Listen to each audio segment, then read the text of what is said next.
Hi guys, bradamckinnon here. Welcome to another video. Today we are skimming walls, and I'm going to show you how I skim walls and the process I use and go through. And just starting with the compound there, you can see it's mixed up, quite runny there, quite watery. It's just not so much that it's going to fall off the trowel, but enough where I can easily work the plaster, the compound. I'm just showing you my trowel there, using a nice flat trowel, widest one I've got, and just you can see an electrical socket there. I've already coated around that the day before, just makes things easier, and I've already re-screwed the walls where the nails are popped and re-taped any cracked joints, and given the walls a full sand. These had wallpaper on them, so walls getting fully skimmed for a paint finish. I like to start at the top and sort of work down to halfway.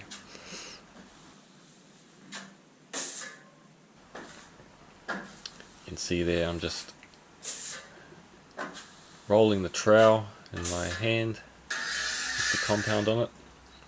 And you'll see here, just going a bit slower to show you there, just going to start and just roll the trowel as I come down the wall. Pretty much when I get to the end, the trowel's nearly flat on the wall, just to get all that compound off. Then you come down and just wipe over it, the trowel the same angle, just to get that nice layer on. So again, just rolling the trowel in my hand as I come down, getting the compound on and then coming back over it and just wiping it flat, wiping off the excess. So it's just a matter of applying it and then wiping it off until you've got that nice thin coat, thin skim coat. If you're a beginner, you probably want to mix your compound a bit thicker, just so you're not dropping it everywhere. Professionals will have it quite wet, just to make it easier to work with, not so hard on the arms and the body. Just clean off the edges there on the externals. And then I come down from work from the bottom up. I like to sit down so I'm not stressing the body too much, the knees too much. And again, just rolling the trowel in the hand, applying the compound, and then coming back and just wiping it off. And then you've just got that little lip as you lift off there, meaning where you've come down. Try and get that as thin as possible, just that lip there, just so you've just got that to sand off when it's dry. Load up the hawk again,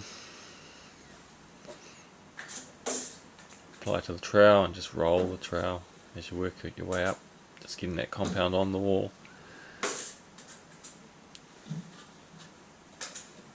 And then coming back and then just keeping the trowel at the same angle and just wiping off and getting that nice even layer. That little lift off at the end there. And that's fine to have a little lip there. It's easier just to sand off a little lip than to go back again and try and flatten it off with more plaster. So there you can see where I've worked around or skimmed around the electrical sockets. Just makes it easier just to finish off around there. You can see one on the far wall there, just behind my head, which I've already done. So that just makes it easier. Gone around and done them all first. So that's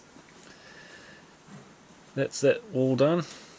So that's gonna dry now. I'm gonna do the whole room, but just for this video there, I'm just showing you this wall, and then once that's dry, back the next day for a sand. And I'm using my Festool Planex vacuum sander. just with a 180 grit sandpaper. The plaster compound I'm using is a multi-purpose mid-weight compound, so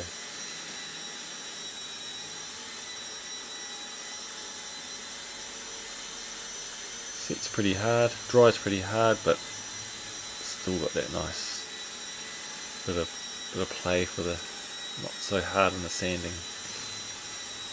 You can get all different types of compound, lightweights for easy sanding and heavy, that's where you use that in the winter, and the lightweights are used in the summer.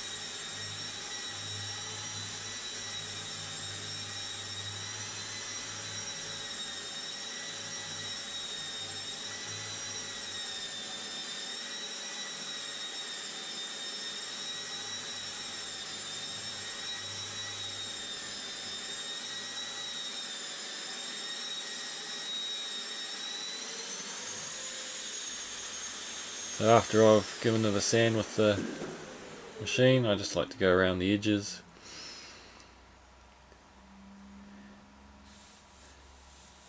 With a little sanding block. I use a 3M sanding block, angled sanding block. And you just go and finish off where the machine wouldn't get, just around any sockets, around the skirting boards and the scotia or the coving.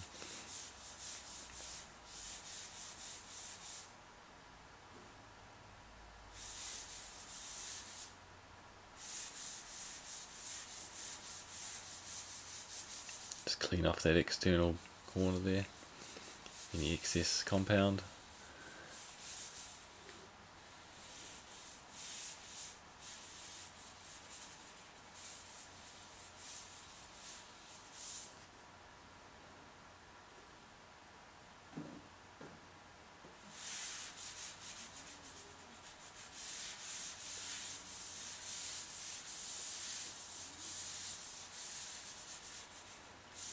Then once I've done that,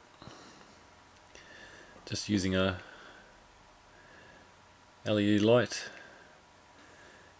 if you just hold the light side onto the wall, you'll just pick up any little areas you've missed, or little scratches or imperfections that just need a little touch up again. And it's not too bad there, just a couple of bits, and that's it. And I like to just come around with the tool vacuum just to